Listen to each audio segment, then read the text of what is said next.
In this video, we're going to take a look at Azzi Fudd. Yes, this should be a fun video. I think she's one of the last UConn players I'm looking at for the offseason reviews. In the last few years, it's always been about hope and if it could come together, and finally it has, and we'll celebrate that a bit and then look at what could happen in 25-26, including is she going to be the #1 pick in the 2026 WNBA draft.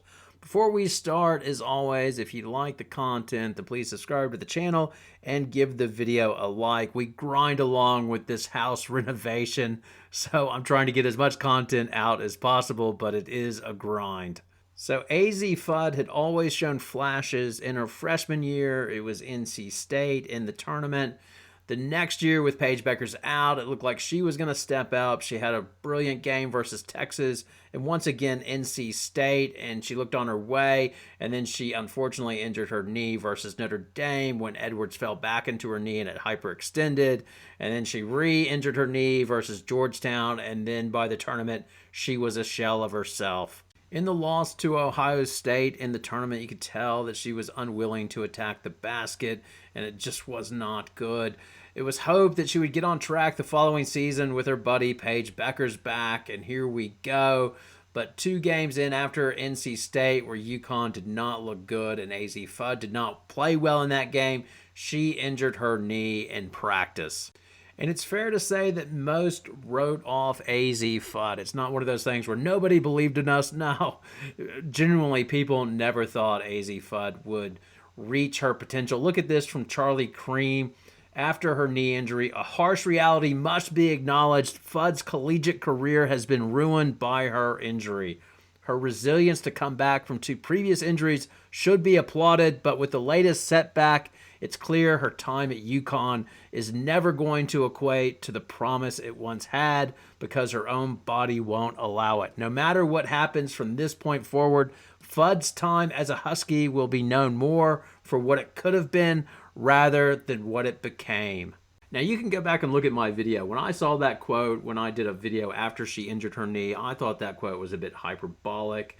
Other players had come back from ACL injuries. I mentioned Brittany Sykes. The other thing I tried to outline was her surgeon thought that her ACL was basically gone when Edwards fell back into her knee, when she was pushed back into her knee and she hyperextended it. But before I go breaking my arm, patting myself on the back for that video, in the video, I outlined my hope is that she can play 15 to 25 minutes a game, injury-free the following year. I didn't envision her coming back to be dominant Azzi Fudd, and that's what we got.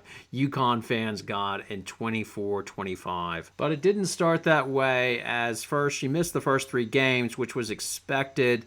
Then she gradually ramped up her minutes, and then a massive scare versus Louisville as she got tangled up and went down, and sure enough, it was the knee again.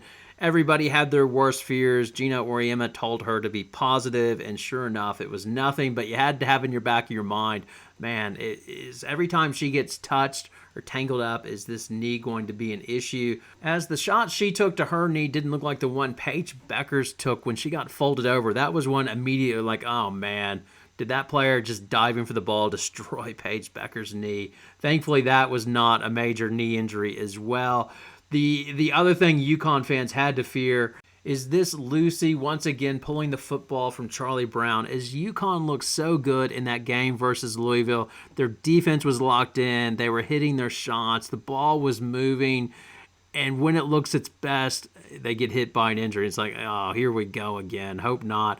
And thankfully, it wasn't. Obviously, it was just a sprain. So this was one demon that Azzi Fudd was able to strike down in the 24-25 season. Everyone's hoping that 25-26 she will remain healthy. The other demon that she has had during her UConn career that she was able to slay or get rid of was confidence. As Azzi Fudd is a self-confessed overthinker, constantly analyzing and almost gets into her head too much. And some of those worst fears were realized in the Tennessee game where Gina Auriemma said she just really didn't have an impact or didn't look like she wanted to make an impact on the game. Now, after the Tennessee game, Fudd played well against Providence and St. John's. She went for 34 points versus St. John's, but it's like, do it against big-time competition. And sure enough, they faced South Carolina, and she just went off in the second half. And that was probably the most impressive part.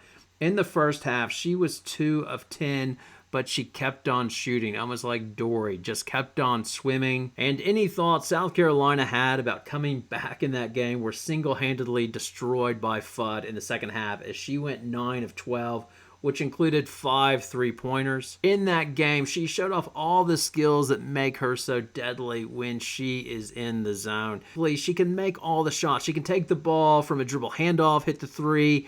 She can float back to the three-point line, hit the three. In transition, she can catch it and shoot it and hit the three. Or she can take the ball off the dribble handoff and go into the mid-range to the elbow and crush a little two-pointer as well. Not only that, on the three-point line, teams are closing her out so hard. She has a nice little pump fake, and then she goes baseline and does a reverse layup. And when you have that offensive arsenal that she does, like all the shots, in addition to confidence, then there's no stopping you. That's why I think UConn is going to be devastating in the 25-26 season. Her paired with Sarah Strong is just going to be illegal. That pick and roll is just going to be ugly for teams to defend. It was questionable if Azzi Fudd was going to return to UConn. There was speculation she was going both ways. She finally decided to return to UConn, which obviously is a risk. She could get an injury. But then again, when you think about it, the WNBA contracts currently right now are so bad in terms of the money being garbage, but as well, they are not guaranteed. So if you become injury prone in the pros or in the WNBA, they're going to cut you anyway. At the end of last year, Azzi Fudd went to Gina Auriemma and said, "You can be tougher on me." Notoriously, Paige Beckers called her princess because Gina Auriemma treated her easier or was worried about her confidence, reportedly. And Fudd was like, "No, be tough on me." And Auriemma's like, "We'll see about that." And then Auriemma was all over her at the end of the year about her rebounding, calling her out and saying Fudd never gets rebounds. But Fudd responded well to that, and I think that's even more promising, that she's not worried about her confidence. She just wants to be the best player she can. When Auriemma was talking about her at the end of last year, he mentioned at times at practice she'll have spurts where she's just magic. Everything she does with the ball is perfect in terms of passing at the right time or shooting, and it's sensational. She just needs more reps to get that consistency of being great all the time.